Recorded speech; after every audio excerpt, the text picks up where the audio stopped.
Yang pertama adalah mengevaluasi sejauh mana program kerja kita di 2025 dan apa yang akan dilakukan 2026. Izinkan saya untuk menyampaikan slide pertama terdahulu terkait dengan posisi produksi minyak kita dan target realisasi PNBP. Kami punya KPI yang disampaikan dalam nota di APBN di 2025. Pertama menyangkut dengan PNBP kita. Alhamdulillah dari target APBN kita sudah bisa kita realisasikan sebesar 78,74% dari target PNBP.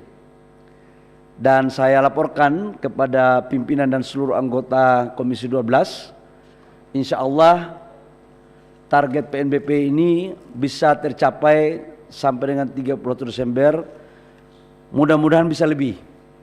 Sekalipun kita tahu bahwa harga komoditas sekarang lagi turun, baik minyak, asumsi harga minyak di dalam APBN kita meleset, menurun. Kemudian harga komoditas batu bara, mineral lain pun menurun. Tapi kami tidak mau menjadikan penurunan harga ICP dan harga mineral itu kemudian untuk mengurangi target pendapatan negara. Karena apa? Negara sekarang lagi membutuhkan banyak anggaran untuk pembiayaan, termasuk sektor SDM. Karena itu kami tetap mematok untuk target APBN di dalam penerimaan PNBP kita, insya Allah bisa mencapai target. Sekarang sudah 78,74%. Yang kedua, kami juga laporkan bahwa dalam APBN kita untuk produksi minyak kita di tahun 2025 itu sebesar 605.000 barel per day, dan kami laporkan di forum yang terhormat ini sampai dengan bulan Oktober kita sudah mencapai 605,8 ribu barel per day. Nanti kalau pendalaman kami menyarankan untuk bisa sama-sama dengan SKK biar lebih detail juga bisa. Memang ini butuh kerja keras dan kerja tim dari semua, dan kami mohon dukungan dari pimpinan dan seluruh anggota Komisi 12 dalam mewujudkan ini, karena sumur-sumur kita ini semakin ke sini semakin tua dan dibutuhkan akselerasi, termasuk dalamnya adalah bagaimana kita memberikan sweetener untuk kemudian bisa mereka melakukan ekspansi atau minimal mempertahankan produksi mereka selama mereka sesuai dengan aturan yang berlaku. Itu yang pertama, pimpinan dan seluruh anggota dewan yang saya hormati. Yang kedua menyangkut dengan realisasi anggaran. Izin kami laporkan bahwa anggaran di ESDM itu dibagi dua tahap. Ada APBN induk dan ada perubahan. Di dalam APBN induk, pagu yang kami punya itu sebesar 8,3 atau 8,4 T, tapi kita mengembalikan karena hasil efisiensi sebesar 696,88 miliar, sehingga total pagu kita tinggal 7.844,86 miliar. Ini kalau kita mengikuti pagu induk. Kalau kita mengikuti realisasi anggarannya dari pagu induk, itu sudah mencapai 65%. Dan target realisasi di akhir tahun, prognosa yang kita buat itu bisa mencapai 94%. Ini untuk sekali lagi APBN di dalam DIPA induk. Tetapi dalam perjalanan waktu kita mendapat anggaran tambahan di bulan Agustus untuk membiayai beberapa program-program strategis. Di dalamnya adalah listrik desa, kemudian pipa, dan untuk membangun listrik gratis itu apa namanya itu? PPBL, dan kita juga membangun jargas. Anggaran yang kami dapatkan itu sebesar 6.287 miliar 6.287,95 miliar. Karena anggarannya baru muncul di bulan Agustus, pengesahannya di akhir Agustus, maka September Oktober baru kami melakukan tender. Nah sekarang baru penyerapannya kurang lebih sekitar 2,48% di bulan November. Kami menyampaikan bahwa dari total 6,287 T itu ada sekitar 4,4 T yang itu menjadi penugasan KPLN untuk listrik desa dan penyambungan listrik gratis itu untuk rakyat kita. Dan penugasan ini kita berikan kepada PLN karena kami anggap bahwa waktunya pendek dan mereka yang mempunyai infrastruktur yang memadai untuk bisa melakukan ini. Dan 4,3 atau 4,4 T ini sama dengan kurang lebih 30% dari total DIPA induk maupun DIPA perubahan yang ada di APBN 2025.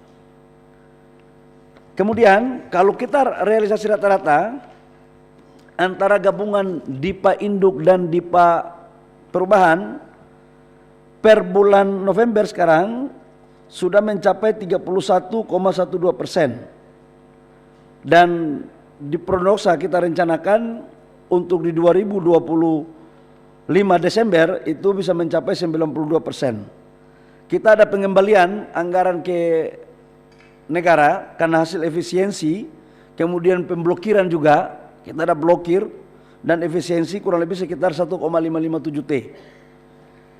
Ini yang perlu kami laporkan terkait dengan realisasi anggaran dan program kerja di 2025. Kemudian dirjen-dirjen mana saja yang mendapatkan alokasi dan realisasinya sekarang adalah yang pertama, dari total 14,107 T itu Sekretariat Jenderal itu sebesar 646,4 miliar rupiah. Kemudian Inspektorat itu 128,1 miliar. Apa? Mohon maaf saya perkenalkan juga irjennya baru. Mana Pak Setio? Ya, ini Pak Setio ini baru naik pangkat kemarin 3 bintang. Beliau 10 tahun bertugas di Kuningan di KPK. Jadi supaya lebih tertib lagi kita. Makasih Jenderal. Kemudian Dirjen Migas sebesar 5.367,6 miliar. Dirjen Gatrik sebesar 4.353,9 miliar. Dirjen Minerba sebesar 768 miliar. Sekjen Den sebesar 64,6 miliar. BPSDM 576,7 miliar. Badan Geologi sebesar 1.599,7 miliar. BPH Migas 159,1 miliar. Dirjen EBTKE sebesar 366 miliar dan BPM AAC sebesar 77,2 miliar. Insya Allah pada 31 Desember karena Novembernya baru di minggu pertama, nanti di minggu ke-2, 3, 4 sampai dengan Desember kami akan total untuk penyerapan. Sebagian pekerjaan sudah penyerapan anggarannya yang kita akan dorong di bulan November ini bisa clear, termasuk 4,3 T untuk PLN. Jadi dari total 14 T itu 4,3 T-nya penugasan di PLN. Jadi insya Allah bisa mencapai target. Yang kemudian realisasi belanja program strategi Kementerian SDM tahun 2025, apa saja programnya? Kita lihat situ ada, coba slide berikut. Ada Jargas, rumah tangga, multi years itu kita bikin, itu total 115 rumah. Kemudian pipa gas Bumi Cirebon Semarang, multi years 2024 sampai dengan 2026. Pipa gas Dumai Semangke. Kemudian pembangkit listrik tenaga mikrohidro.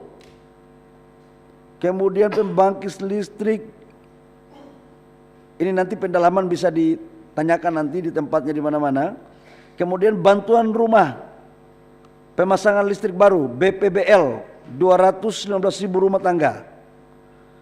Kemudian infrastruktur listrik desa. Nah, ini program-program yang ada pada 2025.